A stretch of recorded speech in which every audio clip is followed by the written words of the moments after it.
सिद्धिविनायक मंदिरातल्या दानपेटीतून दरवर्षी 18 कोटींची दानचोरी होते असं मनसे अध्यक्ष राज ठाकरे यांनी खळबळजनक आरोप केलेले आहेत। सिद्धिविनायक मंदिराच्या विश्वस्तांचं एकनाथ शिंदे यांना पत्र गेलं होतं असं राज ठाकरेंनी मंदिराच्या विश्वस्तांचं पत्र वाचून दाखवलेलं आहे।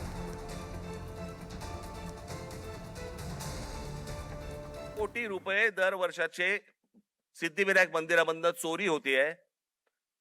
आपण भाबडेपणाने भाविकपणे आपण तिकडे जातोय, दानपेटीमध्ये आपण टाकतोय, हे असल्या चोऱ्या होत आहेत। ही माणसं सगळी मंदिरं लुटतायत। हाच तो तरुण, हेच ते विद्यार्थी परीक्षांच्या वेळेला नोकरीसाठी मंदिरामध्ये जातायत, पायऱ्या झिजवतायत, सांगतायत देवाला मला नोकरी मिळू देत, आणि त्याच मंदिरामध्ये चोऱ्या होत आहेत। तिकडचेच विश्वस्त चोऱ्या करतायत, तिकडचीच माणसं चोऱ्या करतायत।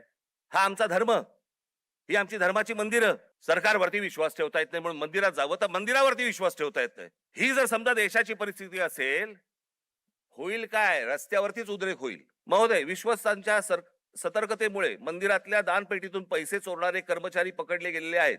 हे कर्मचारी पकडण्यापूर्वी दर बुधवारी मंदिरातल्या दानपेटीतील रकमेची मोजदाद ही 50 लाख रुपयाच्या आत होती।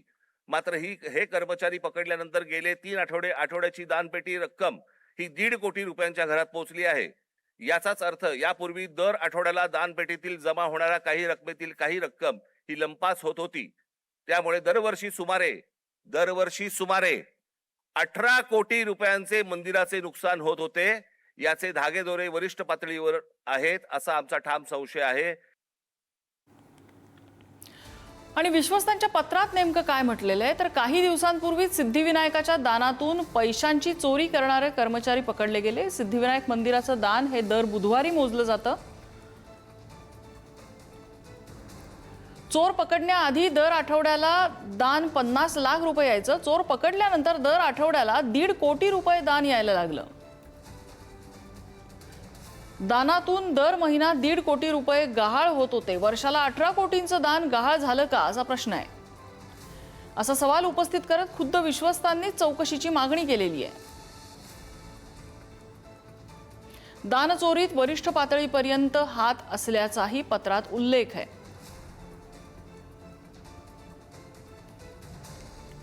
दरम्यान सिद्धिविनायक मंदिरातल्या दानचोरीच्या आरोपांवर मंदिराचे ट्रस्टी सदा सरवणकर यांनी स्पष्टीकरण दिले। विश्वस्तांच्या पत्रात चोरीचा कुठेही उल्लेख नसून केवळ अर्धसत्य मांडलं गेल्याचं त्यांनी म्हटलेलं आहे। गेल्या 2 वर्षात दानपेटी 40 ते 45 लाख रुपये जमा होत होते। मात्र काही महिन्यांपासून ही रक्कम 90 ते 98 लाखांपर्यंत वाढली आहे। त्यामुळे ऑडिट करण्याचा निर्णय घेण्यात आल्याचं त्यांनी सांगितलंय।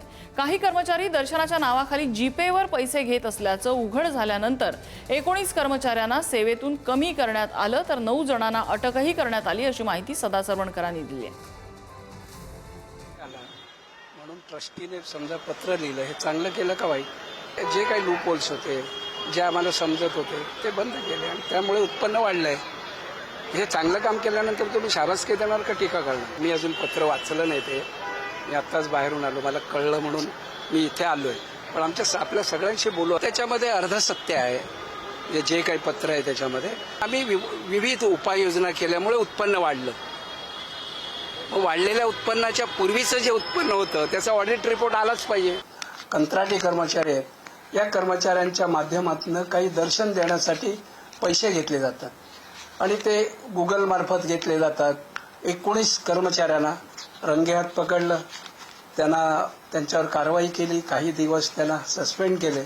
कर्मचारी हातचलाकी करून पैसे काही काढतात, हे ज्या वेळेला लक्षात आलं त्यावेळेला आम्ही पोलीस खात्याला पत्र लिहिलं की अशा प्रकारची आपण चौकशी करावी आणि हे जे कोणी आहेत त्यांच्यावर कारवाई करावी। त्यानंतर ते 9 कर्मचारी पकडले गेले, त्यांच्यावरती कारवाई करण्यात आली। आता ती रक्कम जर 90 आणि साधारण 98 लाखापर्यंत गेली असतील तर त्याच्यामधला फरक का होता हे शोधावं, ही यामागची भावना होती।